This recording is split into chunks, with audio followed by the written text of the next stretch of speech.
لوگو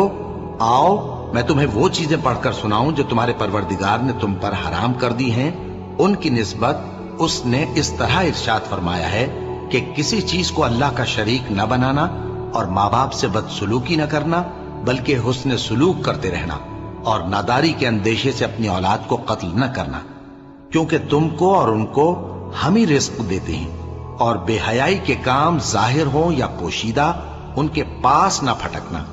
اور کسی شخص کو جس کے قتل کو اللہ نے حرام کر دیا ہے قتل نہ کرنا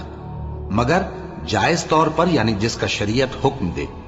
ان باتوں کی وہ تمہیں تاکید کرتا ہے تاکہ تم سمجھو، اور یتیم کے مال کے پاس بھی نہ جانا مگر ایسے طریق سے کہ بہت ہی پسندیدہ ہو، یہاں تک کہ وہ جوانی کو پہنچ جائے، اور ناپ اور تول انصاف کے ساتھ پوری پوری کیا کرو۔ ہم کسی کو ذمہ دار نہیں بناتے مگر اس کی طاقت کے مطابق،